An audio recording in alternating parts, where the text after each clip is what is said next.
小僧、名乗ってみろ。ロロノアゾロ。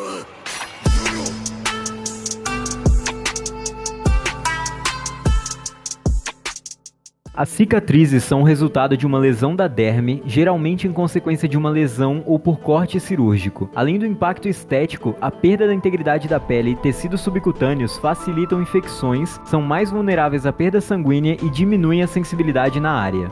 Essa é a definição de cicatriz no dicionário, mas em One Piece esse conceito é bem mais amplo. As cicatrizes representam as experiências vividas pelos personagens, e cada uma delas conta uma história diferente. Desde memórias de uma grande jornada ou lembranças de momentos difíceis, elas podem trazer orgulhos por ter superado um desafio ou vergonha por não ter sido forte o suficiente. De qualquer forma, elas estarão para sempre marcadas no corpo de quem as sofreu, e elas podem revelar futuros confrontos de revanche e cumprimentos de propósitos herdados. E é sobre isso que nós vamos falar no vídeo de hoje. Meu nome é Samuel, eu estou aqui com meu parceiro Isaac. Fala galera! E esse é o canal Supernovas, o canal favorito da Eiichiro Oda. Então sem mais enrolação, bora direto pro vídeo. No episódio 24 de One Piece, nós temos a prova do abismo gigantesco que existia entre Zoro e Mihawk. O Shichibukai encontra nosso espadachim no Baratie e Zoro desafia para um duelo. O resto, vocês sabem muito bem. Zoro foi derrotado com apenas um golpe e não conseguiu causar dano nenhum ao maior espadachim do mundo. Mesmo ferido, Zoro se vira em direção a Mihawk e diz uma frase que nos mostra a essência desse personagem. Uma cicatriz nas costas é uma desonra para um espadachim.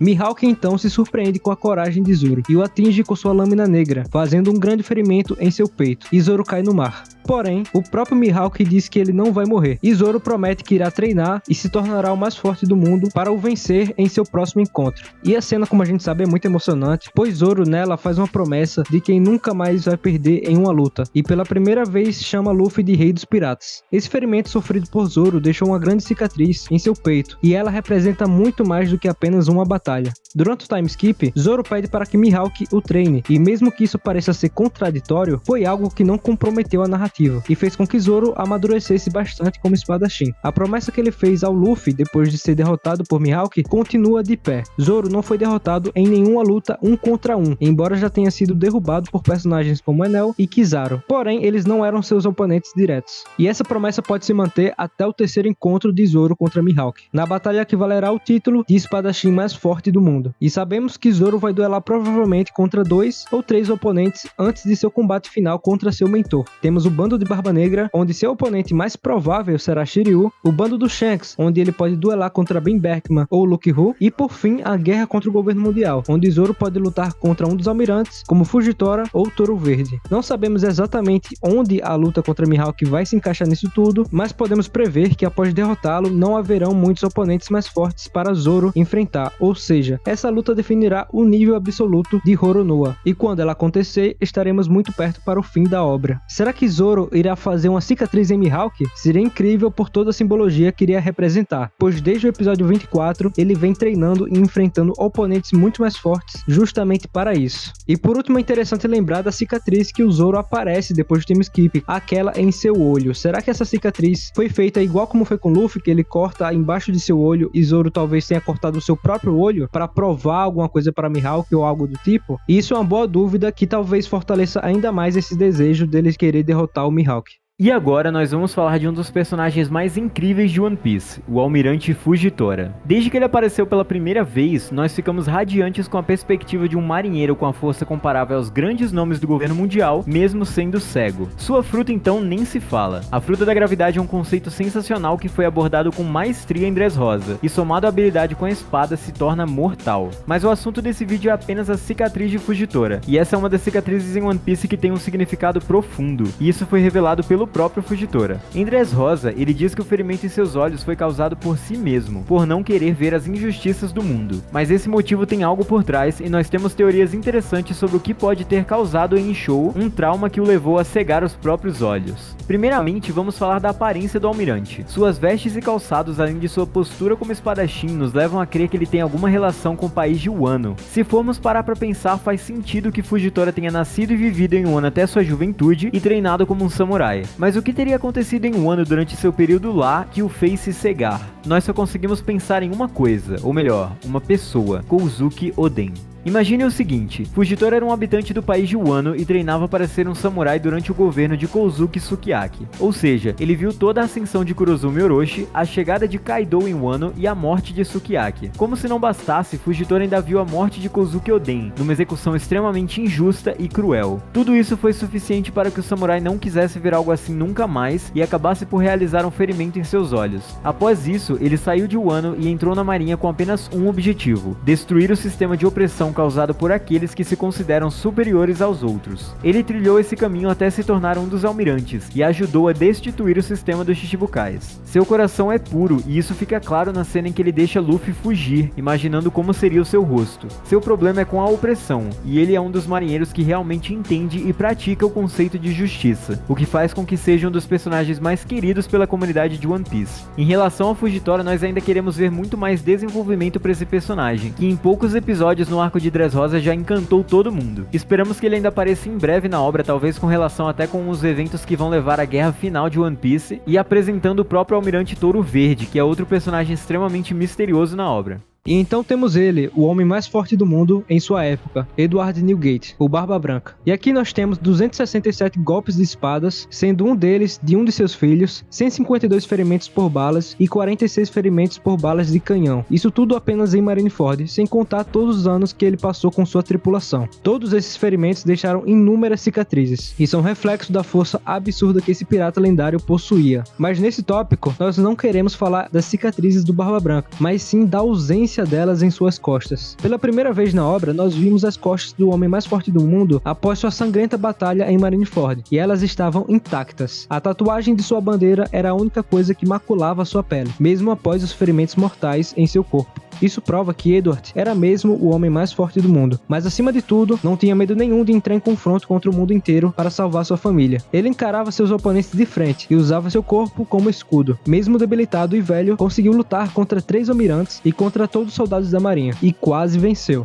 Barba Branca lutou como um monstro, como dito pelo próprio Teach, e mudou completamente a estrutura do mundo em sua era. Aquele que rivalizou com Goldie Roger e que terminou sua carreira como um pirata, sem nenhuma cicatrizes em suas costas. Ele pode ser considerado sem dúvidas o maior pirata de One Piece, e foi ele que abriu o caminho para aquele que será o futuro rei dos piratas. E galera, até o momento a gente analisou cicatrizes sobre 3 personagens. O primeiro é o Zoro, que após ele ser derrotado por Mihawk, essa cicatriz que ficou nele é uma lembrança desse objetivo que ainda pode ser conquistado. Apesar dele ter se entregue à sua derrota para Mihawk e Mihawk ter o acertado com sua lâmina negra, seu objetivo continua por causa dessa cicatriz e de sua determinação. A segunda foi sobre o Fujitora, que ele resolveu fazer aquela cicatriz para evitar ver a injustiça do mundo. E agora com Barba Branca, com a ausência da cicatriz. E até o momento a gente vê como algo tão simples como uma cicatriz que devia ser comum no tempo da pirataria é uma coisa que pode enriquecer a obra. E agora vamos falar sobre Monkey D. Luffy. Luffy herdou o propósito de Roger e possivelmente o de Joy Boy. O protagonista dessa obra, que dispensa comentários mais aprofundados, possui 2 cicatrizes que são bem importantes e que definem sua personalidade, além de representarem eventos que mudaram completamente o nosso pirata que estica. A primeira delas foi feita por Luffy nele mesmo, no primeiro capítulo de One Piece. Shanks tira onda de Luffy dizendo que ele ainda é uma criancinha e não pode ser um pirata por isso, o que irrita Luffy, que vai para o navio de Shanks e fura seu rosto com uma faca, fazendo uma das cicatrizes mais características de todos os animes. Ela representa a força de vontade de Luffy, que faz qualquer coisa para atingir seus objetivos, que nesse caso era de se tornar um grande pirata. Luffy não tem medo de dor ou do que as outras pessoas falam sobre ele, e essa cicatriz ainda o lembra de Shanks, que foi seu mentor e o pirata que iniciou sua carreira, além do chapéu de palha que se tornou sua marca registrada. Mas a cicatriz mais importante, e a que com certeza foi mais marcante para Luffy, foi feita em Marineford. Antes do time skip em Sabaody, Luffy e seu bando tinham enfrentado oponentes fortes, e o Oda precisava nos mostrar isso de alguma forma, quando vimos que existem forças muito maiores do que a dos Shichibukais. O bando foi completamente derrotado e separado por Bartolomeu Kuma, e Luffy foi parar em Amazon Lily, onde ficou sabendo que seu irmão foi preso pela marinha e iria ser executado. E aí tivemos toda a série de eventos que levou à guerra de Marineford. Em Impel Down, nós vimos Luffy pela primeira vez correndo sério risco de vida, e tivemos a sensação de que ele não entendeu o real risco que corria sorria ao enfrentar sem medo os monstros da marinha, como Magellan, que praticamente tirou sua vida. E isso também se estendeu para Marineford. No QG da marinha estavam reunidas todas as maiores forças do governo mundial, e Luffy só queria saber de uma coisa: salvar o seu irmão. A cena que ele entra no QG e fica diante dos 3 almirantes com apenas um tronco de árvore na mão é simplesmente sensacional. Mas nesse arco, os mocinhos perderam. Foi a segunda derrota absoluta de Luffy, e ele viu seu irmão morrer na sua frente. Com certeza foi o maior trauma de Luffy desde o Sabo, e isso ficou marcado não só em sua mente, como em seu corpo. Akainu, que era o almirante mais forte, fez uma imensa cicatriz em seu peito com um golpe projetado através do peito de Jinbe, que se não fosse por ele, teria matado Luffy. A queimadura em seu peito foi como uma lembrança da perda, e por um tempo isso foi um peso na vida de Luffy, que quis desistir de tudo. Jinbe foi o maior responsável por trazer Luffy de volta à realidade, e após retornar a Marineford para avisar seus companheiros sobre o período que eles iriam ficar afastados, ele segue com Rayleigh para treinar e ficar mais forte, para nunca mais perder algum companheiro. Podemos dizer que a cicatriz em seu peito, que antes doía com a lembrança da morte de Ace, se tornou um lembrete para Luffy de que existem pessoas mais fortes que ele no mundo, e que para proteger aqueles que ele ama, ele precisaria se tornar mais forte que seus inimigos e não desistir nunca. Isso faz parte da essência de Luffy agora, que está lutando contra Kaido no teto de Onigashima, a criatura mais forte do mundo em seu auge, lutando contra o pirata do chapéu de palha, que possui uma ambição e força de vontade do tamanho do mundo, e com certeza irá derrotar mais esse oponente.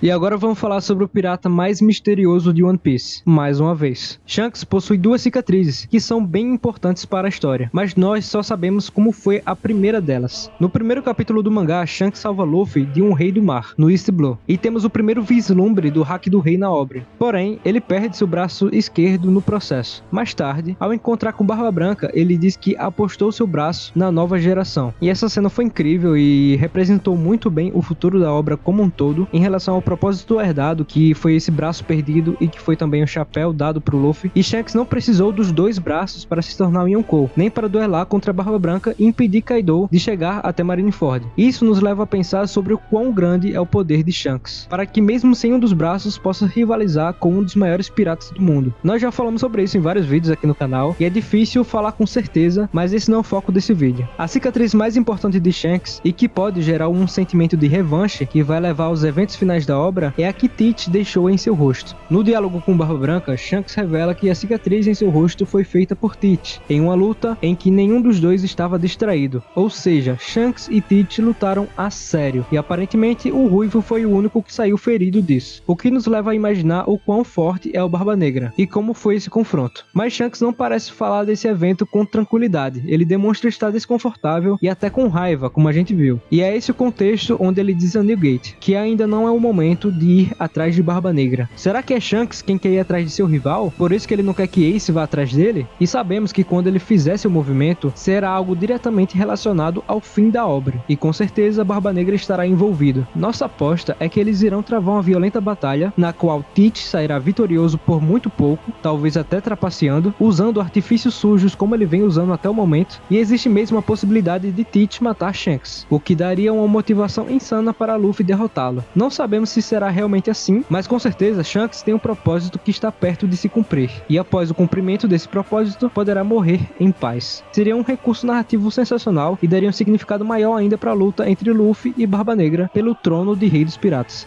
E é claro que faltaram muitos personagens nessa lista com muitas cicatrizes que significam muito ou com vários mistérios as rodeando. Como exemplo, nós temos Kaido, com uma única cicatriz na barriga feita por Oden, sem falar na do Zoro, é claro. Nós temos Crocodile com a cicatriz em seu rosto, que provavelmente foi feita pelo Barba Branca, e que nós queríamos muito ver como foi essa luta. Nós temos Kid com o corpo repleto por cicatrizes e um braço faltando, arrancado pelo próprio Shanks, e ainda tem quem diga que ele é herói. Nós temos o Rayleigh, o Garp, enfim, muitos personagens que contam histórias através de ferimentos de batalha. Nós podemos fazer uma parte 2 desse vídeo explorando essas outras histórias, então comentem aí embaixo se vocês querem e deixem seu like pra gente ver quantas pessoas estão querendo que a gente traz o mais rápido possível pra vocês. E é com isso que nós finalizamos esse vídeo, galera. Espero que vocês tenham gostado. Se vocês ainda não são inscritos no canal, aproveitem e se inscrevam e ativem o sininho pra não perder nenhum vídeo nosso. Chequem os links na descrição onde estão nossas redes sociais, o Discord e o Instagram. É por lá que a gente tem um contato mais próximo com vocês.